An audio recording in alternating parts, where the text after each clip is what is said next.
avons présenté notre rapport 2024 à son Excellence, Monsieur le Premier ministre, chef du gouvernement, autour du contrat d'objectifs que nous avions signé. Ce contrat a été articulé autour de trois objectifs essentiels. Le premier objectif est en lien avec la sécurité et la défense nationale, donc tout ce qui peut être fait au niveau diplomatique en appui à la sécurité et à la défense. Le deuxième objectif est en lien avec le rayonnement du Burkina Faso à l'international et l'intégration, qu'elle soit sous-régionale ou africaine. Et enfin, le troisième objectif est en lien avec la diaspora et la gestion des réfugiés. Au 31 décembre 2024, nous avions, après la mise en œuvre de 11 actions majeures et qui ont donné lieu à 56 extrants, nous avons pu aboutir pour ce qui concerne l'objectif 1, c'est-à-dire appui aux actions de sécurisation et de défense, 92%. Pour ce qui concerne l'objectif 2, rayonnement, intégration, nous sommes à 91, un peu plus de 91%. Et le dernier objectif, qui est diaspora et réfugiés, 86,6%, et ce qui donne une moyenne de 90,7% au 31 décembre 2024. Naturellement, ce contrat d'objectif avait été aussi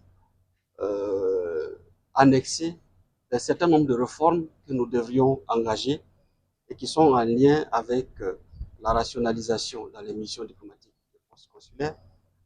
À notre entendement, c'est trouver le meilleur rapport coût-bénéfice dans les missions diplomatiques et post-consulaires. Et cela nous a amené à faire un travail de définition d'objectifs et de résultats par mission et par consulat, d'élaborer à notre tour des contrats d'objectifs pour chaque ambassadeur et pour chaque consul. Ce travail a été fait et il a été assorti de l'aide de mission pour nous permettre de disposer d'une feuille de route par zone, par ambassade, et que cela nous permettra de faire une évaluation au terme de chaque année.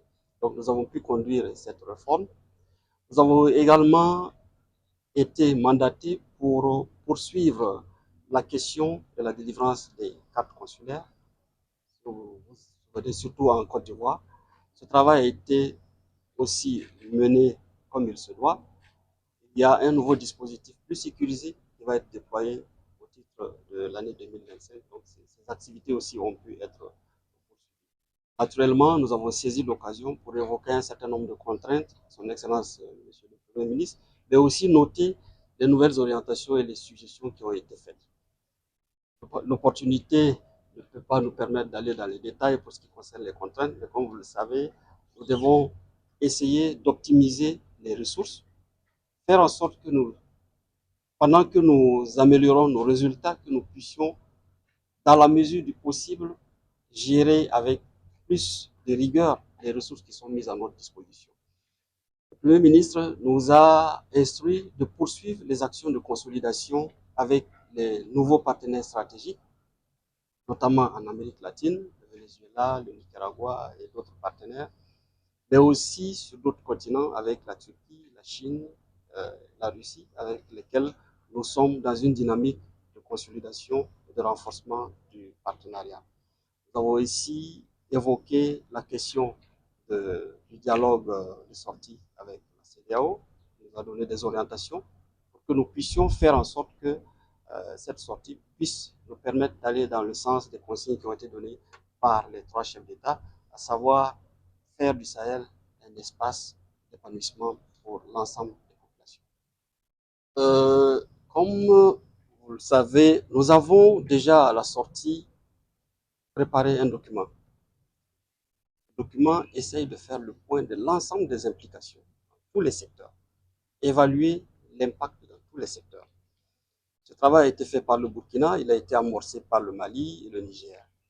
Nous avons dans notre plan de travail prévu de nous retrouver pour faire un document consolidé et qui va nous permettre de proposer naturellement un instrument de négociation globale qui va organiser le dialogue avec la CEDEAO.